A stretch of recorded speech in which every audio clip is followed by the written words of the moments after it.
حضرت شیخ عبد القادر جیلانی رحمت اللہ علیہ اپنے زمانے کے ولی تھے اور غوث الاعظم کے درجے پر فائز تھے۔ غوث الاعظم دین اور روحانیت کے ساتھ ساتھ انتہائی مالدار اور خوشحال بھی تھے۔ آپ کے مریدوں کی تعداد آپ کی زندگی میں ہی لاکھوں تک پہنچ گئی تھی۔ آپ جب سفر کے لیے روانہ ہوتے تھے تو سینکڑوں ہزاروں لوگ آپ کے ساتھ ساتھ سفر کرتے تھے، اور سب کی خواہش ہوتی تھی کہ آپ کسی ایک شخص کی طرف آنکھ اٹھا کر دیکھیں اور اس سے کوئی خدمت لیں۔ ایک بار حضرت شیخ عبد القادر جیلانی حج کے لیے روانہ ہوئے۔ خادموں اور مریدوں کا ہجوم آپ کے ساتھ ساتھ چل رہا تھا۔ راستے میں شام پڑ گئی۔ آپ نے خادموں سے قریب تر گاؤں کے بارے میں پوچھا۔ معلوم ہوا کہ 1 میل کے فاصلے پر ایک گاؤں موجود ہے۔ آپ گاؤں تشریف لے گئے اور خادموں سے فرمایا کہ جاؤ جا کر معلوم کرو کہ اس گاؤں میں سب سے غریب شخص کون ہے۔ خادم گئے، واپس آئے اور آ کر عرض کیا کہ گاؤں کے سرے پر ایک مکان میں 2 بوڑھے میاں بیوی اور ان کا ایک بیٹا رہتا ہے۔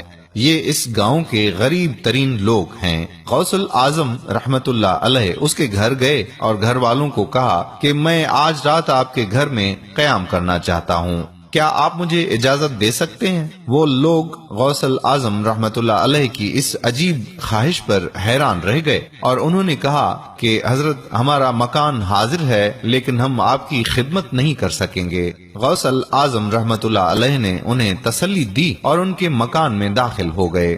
تھوڑی دیر بعد علاقے کے لوگوں کو حضرت عبد القادر جیلانی رحمت اللہ علیہ کی آمد کی اطلاع ملی تو وہ ہزاروں لاکھوں روپے کے نذرانے لے کر حاضر ہو گئے۔ ان لوگوں نے آپ سے عرض کیا کہ جناب آپ کو اس ٹوٹے پھوٹے گھر میں ٹھہرنے کی کیا ضرورت ہے؟ آپ ہمارا محل، ہماری کوٹھی، ہمارے فارم ہاؤس میں تشریف لائیے۔ غوث الاعظم مسکرائے اور فرمایا کہ غریب شخص کے گھر میں اللہ ہوتا ہے اور تم چاہتے ہو میں اللہ تعالیٰ کے گھر سے نکل کر تمہارے گھر آ جاؤں؟ یہ کیسے ہو سکتا ہے؟ آپ اسی غریب شخص کے گھر میں ٹھہرے رہے۔ صبح تک اس گھر میں سونے چاندی کے نذرانوں کے ڈھیر لگ گئے۔ آپ فجر کی نماز کے بعد سفر پر روانہ ہونے لگے تو آپ نے گھر کے مالک کو بلایا، تمام نذرانوں کی طرف اشارہ کیا اور فرمایا کہ یہ سب آپ کا ہے، میں بس مسافر ہوں، میں بس ایک رات گزارنا چاہتا تھا اور گزار لی، آپ کا یہ احسان کندھوں پر ہمیشہ رہے گا۔ غوث الاعظم رخصت ہو گئے لیکن بستی کے غریب ترین لوگوں کو امیر بنا گئے۔ اولیاء اکرام کی نظر جس پر بھی پڑے وہ اسے امیر بنا دیتے ہیں۔